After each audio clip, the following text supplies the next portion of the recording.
praying still? Yeah, Praying? so. Doing pose? Now full as a tick, got some soul on blast and a cassette. Food for my brain and haven't stopped learning yet. Hot wings for Mojo. Average Joe family! Welcome back to the channel, man. Don't What's forget, poppin'? like, comment, subscribe, tell a friend. We back!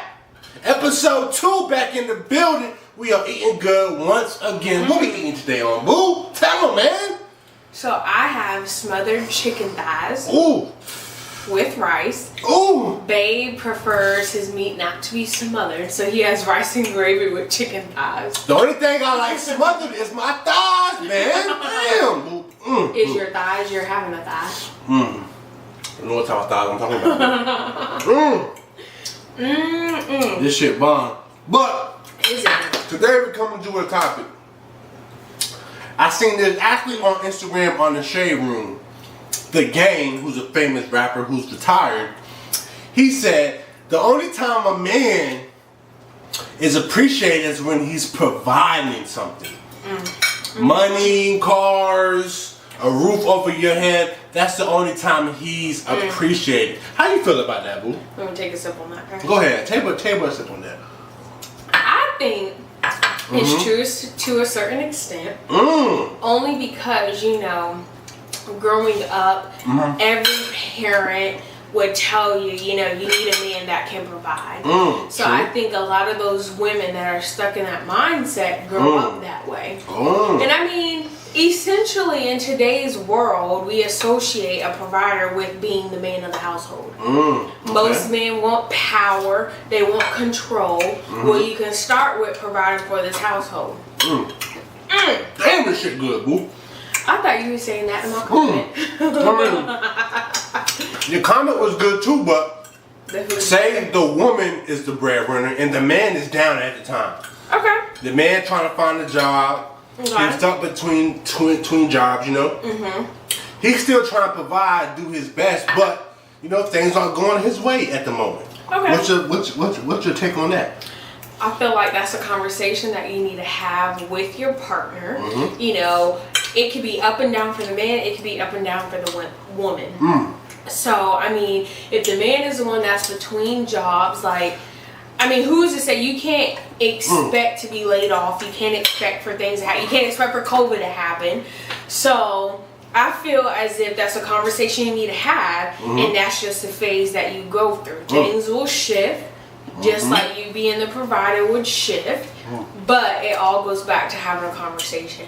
The same things can't be expected if you're not bringing in the same thing that you were bringing in. Ooh, true. So, do you think it's fair for a woman, females, to look at a man different if he at the moment can't provide for them, but he's loved them, but he loves them unconditionally? So like, he's there for them, mentally and spiritually, but he just can't be physically. Physically too, but he just can't be there for them financially at the moment. Okay, so how do I feel about him just not being able to be there at the time? I mean, like I said, it goes back to having a conversation. You know, like if you, prime example, let's use this as an example. If you were to lose your job tomorrow, I'm assuming that you would tell me.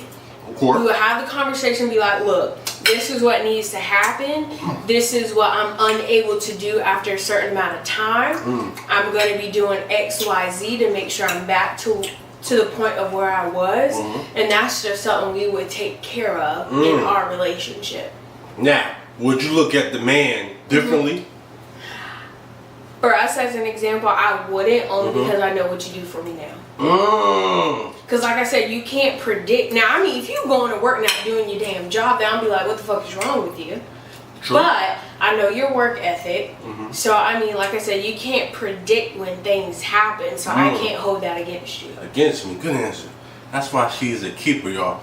Now, vice versa, if the female put the hand down, your nails look amazing. Your nails look amazing. I love your nails.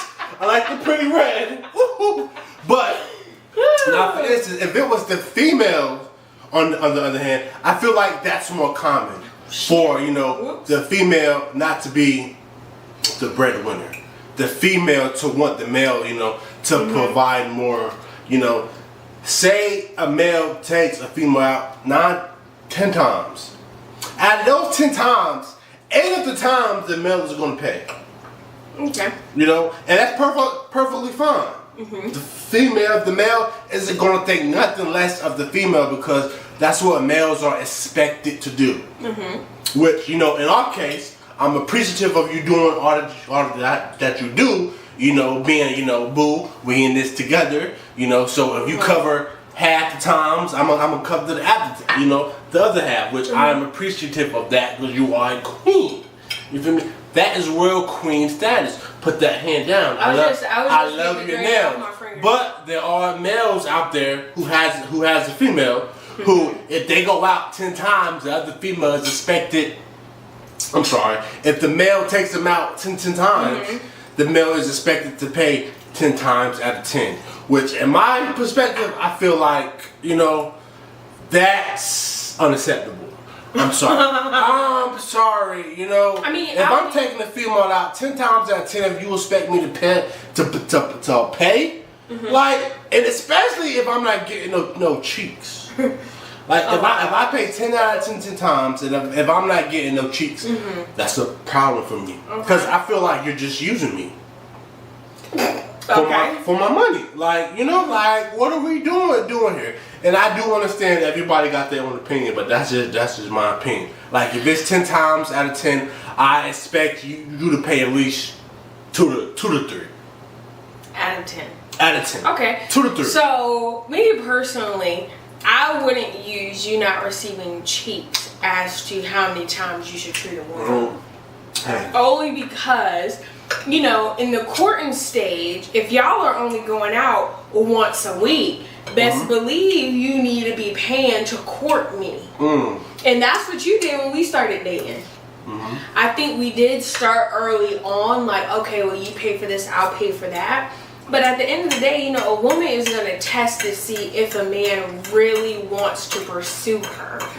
And, you know, once you cancel out sex, the only thing that you have is treating this person, showing them that you want to take the initiative to take them out, buy them this or buy them that. You know, or just taking more of an effort to do all of those things.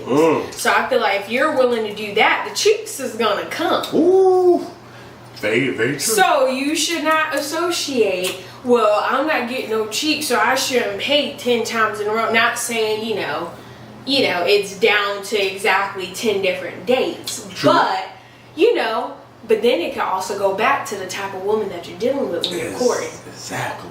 So what if she's bougie? She ain't got nothing going for her but some big titties and a big ass.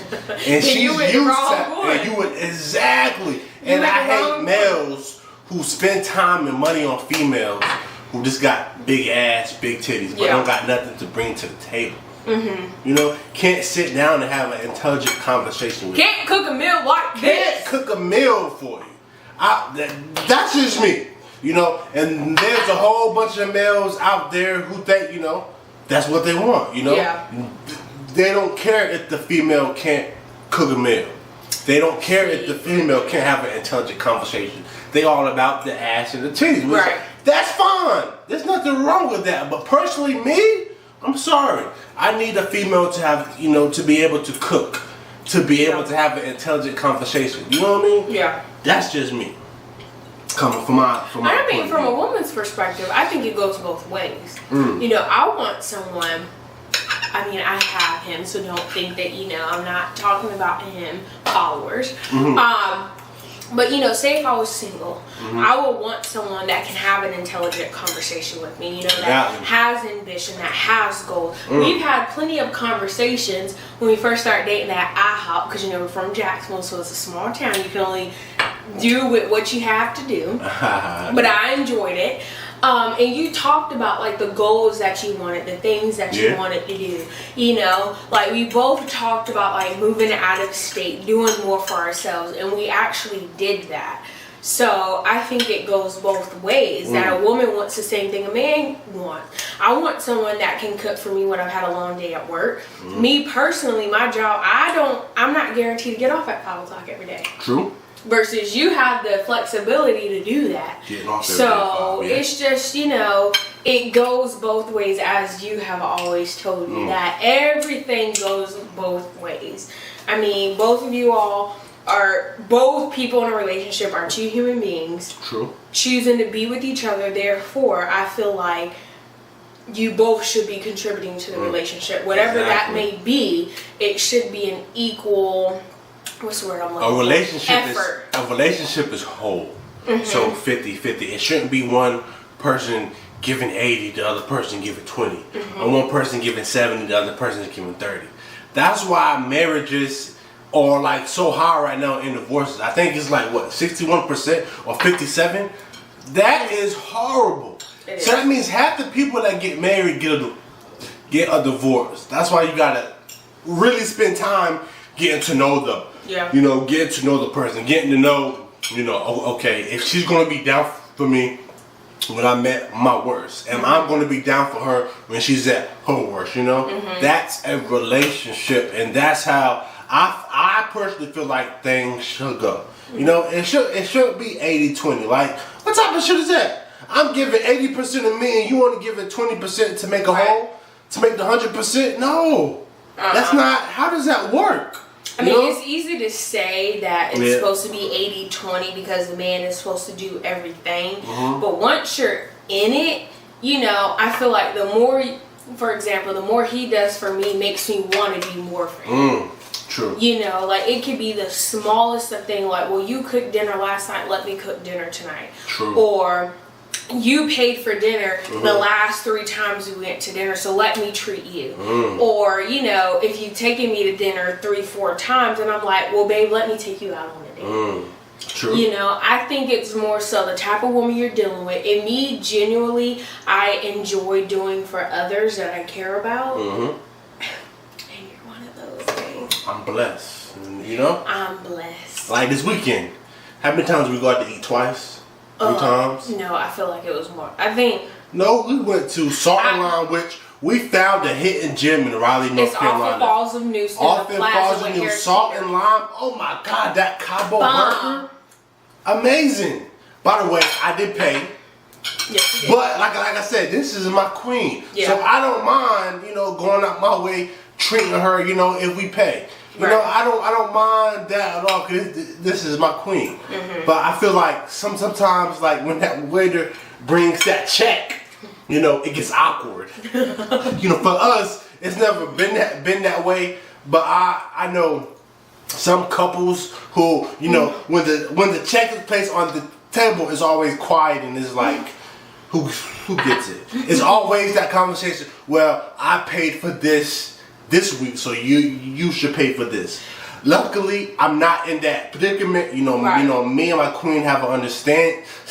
Even if we don't talk about it, it's like it's a vibe. I can feel. It is. Okay, I'm gonna pay. And I can feel. When she's gonna pay. You know what I'm saying? And I'm thankful, because I used to always say that to myself. I would hate to be in a situation to where I'm wondering if I'm going to pay for dinner, if he's going to pay for dinner. Like he said, we both have the vibe. I factor in how many times he's treated me to where I know, like, okay, it's time for me to step in, treat him, show him that I could do for him what he can do for me. And it's just like, he does more for me than I could ever do for him. So the simple things of I'm big papi. That's what I'm supposed to do. I have a queen. I'm supposed to make sure she's good. You made me lose my fucking train of look at it. That's what I do, boo. That's what I do. This is my queen. I make sure she's good and happy, and she stays nice and thick. Go ahead. We need to be eating a salad right now with him saying that freaking comment. One day we're going to have a salad. One day we're going to have a big, healthy meal. But today, we're eating smothered rice. Smothered rice. It's rice and gravy because you ain't got nothing smothered. My rice is smothered. No, it's not. That is not a thing. My rice is smothered. It's smothered. The only thing I like smothered is my thighs. I was But- gonna say something smart, but we'll say that off Whatever, camera. man. But this is what our perspective. You made me lose my train of thought. I'm sorry, Rue. That's what I do. But this is our perspective on, you know, how a man should provide for a female. You know, a man only being appreciated if he providing something. Some of y'all need to really take a seat back and think to yourself, damn, I only appreciate my man when he's providing for me. If you're a female watching this, how about when y'all go out to eat, you pay for a change? Or let's take it back to, you know, us appreciating a man other than when he's providing. I mean, providing can be taken so many different ways. True. You know, like I'm appreciative of if he buys me flowers. Or, excuse me, I'm appreciative of the simple things, like when he walks me to the door and watches me walk to my car In the morning, when I'm going to work, because I typically leave before him. Or, you know, like I'm appreciative of like when we let each other know that we're home. You know, like if you need anything from me, you know, just let me know because I'm already home. Or, you know, if you're ready to go to the gym, you get off at 5 o'clock, you get home by 5:20. I'm like, babe, I'm still going to be here late. Go ahead and go to the gym. You know, I think showing appreciation can go in many different forms other than it being something materialistic. Boom. Just like that. Boom. And you heard it from the queen herself. The average Joe family, as you see, I damn near cleaned my plate. Queen to cook another bomb ass meal. I mean, I'm just saying. She has some work to do. But let us know in the comment section what you think, man. What are your point of views on this topic? The average Joe family, I do thank y'all for tuning in to another episode. Season 2, episode 2. We back, baby. We back. We ain't going nowhere. We only getting better. From me to hold on. Do your famous saying. Be blessed. Ooh. Be the best version of you that you can be at work, at home, and in your relationship. Yeah. That last in part your was relationship. She got him, but for me, y'all average Joe.